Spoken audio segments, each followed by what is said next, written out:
बिहारी लाल की, श्री युगल सरकार की, श्री भागवत भगवान की, सत्य सनातन धर्म की, श्री सद्गुरुदेव महाराज, जगदम्बे मात की जय। जय श्री राम, जय जय श्री राम, जय जय श्री।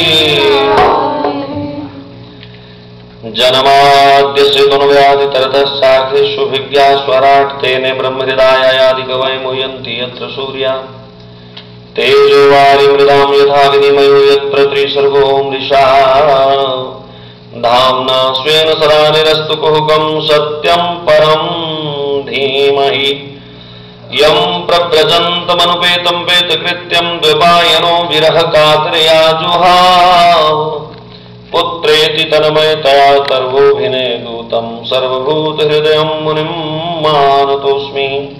सिद्ध्यन्ति सर्वकर्माणि यत्प्रसादात्मगुरुर्मुहुः मिष्टा साख्यो तद्वदिव्योपास्महे। श्री सद्गुरुदेव चरणकमलेभ्यो नमः। बोलिए कृष्ण कन्हैया लाल की जय। परमाराध्य परम प्रेमास्पद युगल सरकार, मंगलमयी करुणामयी दयामयी ममतामयी भगवती मां के श्री चरणों में कोटि कोटि नमन करें।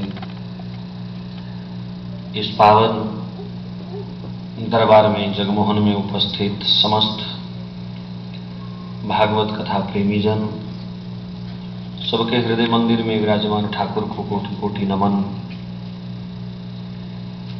आज मेरे लिए ये परम अवसर है कि मां जगदम्बा के श्री चरणों में प्रथम बार अपनी वाणी को पवित्र करने का मुझे अवसर मिला, और आप सब सुधी जनों का, रसिक जनों का संग इस अवसर को और बढ़िया बनाएगा, ऐसा मुझे विश्वास है। समय समय पर भारत के ही कोने कोने से पधारे विभिन्न विद्वानों के श्रीमुख से आप हमारी मंगलमयी ठाकुर जी की कथाओं को श्रवण करते रहते हो।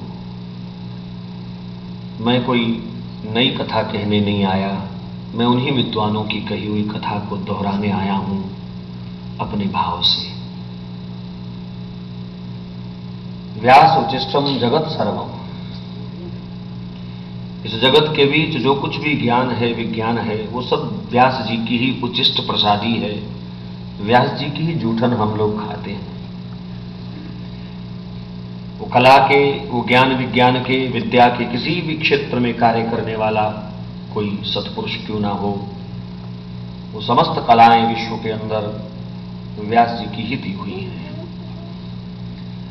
श्री व्यास जी महाराज के इस दावे को आज तक विश्व का कोई भी बड़े से बड़ा पढ़ा लिखा काट नहीं पाया। व्यास जी ने लिखा था, जो भागवत में है वही दुनिया में है, जो भागवत में नहीं वो दुनिया में वो वस्तु है ही नहीं। ब्रह्मांड की गतियां, भूगोल खगोल का वर्णन, कौन ग्रह कहां से कितनी दूर है, किस ग्रह की प्रकृति कैसी है, गर्म कौन सा है, उष्ण कौन सा है, किस ग्रह उपग्रह पर जल है नहीं है, कोई रहने योग्य व्यवस्था किस ग्रह पर है किस पर नहीं, ये सब का सब वर्णन व्यास जी महाराज ने हजारों वर्ष पूर्व भागवत कथा के अंतर्गत उल्लेख कर दिया। आज भले ही विभिन्न उपग्रहों को भेज भेज करके नासा वाले या कोई और वैज्ञानिक देश विदेश के ग्रहों की जानकारी प्राप्त करने के लिए अरबों डॉलर खर्च कर रहे हैं, लेकिन ठीक है, प्रयास करना चाहिए। लेकिन भागवत के किसी विद्वान के चरणों में बैठ करके ये जानकारी उनको मुफ्त में भी प्राप्त हो सकती है। कुछ वर्ष पहले पाथफाइंडर भेजा गया मंगल ग्रह की खोज के लिए, और आकर के उसने कुछ फोटो दिखाई और कहा मंगल ग्रह की प्रकृति, मंगल ग्रह की नेचर, मंगल ग्रह की जलवायु धरती से मिलती जुलती है, इस प्लेनेट से मिलती जुलती है। और इस 2-4 फोटो के लिए अरबों डॉलर खर्च हो गया। इतनी सी जानकारी के लिए भागवत में एक ही श्लोक में, एक ही पंक्ति में संपूर्ण जानकारी मिल जाती है। ये भौम, ये मंगल, ये भूमि पुत्र है, और बेटा मां पर नहीं जाएगा तो किस पे जाएगा? ये भूमि पुत्र है। तो व्यास महाराज ने बहुत तप किया है इस मानव जाति के उत्थान के लिए, और ये कथा का आयोजन इसलिए महत्वपूर्ण है, ये व्यास जी को नमन है। वरना भागवत कथा तो जीवन में कई बार आप सुन चुके होंगे, परंतु ऋषि ऋण से मुक्त होने के लिए इन कथाओं को श्रवण करना हमारे लिए परम आवश्यक है। 3 ऋण लेकर के जीव पैदा होता है जब इस दुनिया में वो आता है। 3 ऋण स्वतः ही ऑटोमेटिकली उसके सिर पे बैठ जाते हैं, पितृ ऋण, ऋषि ऋण और तीसरा जो है देव ऋण। देवताओं ने हमें प्रकृति दी, हवा दी, सूर्य दिया, ये सब देव ऋण है हमारे ऊपर।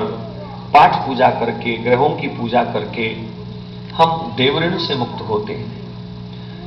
अपने वंश को पालकर पोसकर आगे बढ़ा करके हम पितृ ऋण से मुक्त होते हैं, और इन कथाओं के पठन पाठन से, श्रवण कथन से हम लोग ऋषि ऋण से मुक्त होते हैं। ऋण कोई भी अच्छा नहीं होता, मरने से पहले हर ऋण उतार देना चाहिए।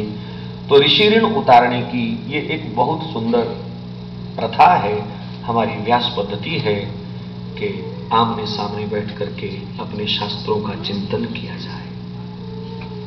समय का यहां अभाव है, इसलिए भूमिका को ज्यादा विस्तार न देते हुए मैं श्रीमद् भागवत कथा को ही अपना मुख्य विषय बना करके आप सबके बीच अपने विचारों को मिलाने का प्रयास करूं। श्रीमद् भागवत, भागवत क्या है?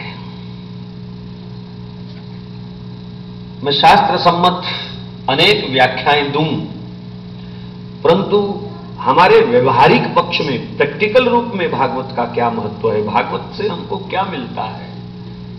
भागवत जी का पहला शब्द है भा। भा का अर्थ है प्रकाश, भास। और उधर आप मुल्तानी भाषा या इधर जाओ तो वहां आग को वैसे ही भा बोलते हैं, भा। तो भास होना, प्रकाश। हमारा राष्ट्र, हमारा देश प्रकाश का उपासक है। भगवान राम अयोध्या आए तो प्रकाश से उनका स्वागत किया गया। भागवत जी की अभी छोटी सी शोभा यात्रा प्रारंभ हुई तो दीप जला करके, प्रकाश करके, यद्यपि सूर्य देवता उदित हैं लेकिन फिर भी प्रकाश जला करके, दीप ज्योतिर्नमोस्तुते, मम बुद्धि प्रकाशाय दीप ज्योतिर्नमोस्तुते। तो हमारा राष्ट्र प्रकाश का उपासक है। भागवत हमें प्रकाश देता है, लेकिन कौन सा प्रकाश? सूर्य नारायण से जो हमको प्रकाश मिल रहा है उससे दुनिया दिख रही है, और भागवत हमको जो प्रकाश देता है उस दुनिया के कण कण में छिपा हुआ भगवान दिखाई देने लगता है उस प्रकाश से। ईशावास्यमिदं सर्वं यत् किंचित जगत्याम जगत। सनातन धर्म में ईश्वर का अभाव नहीं है। हमारा ईश्वर ना 7वें आसमान पे रहता है, ना तीसरे लोक में रहता है।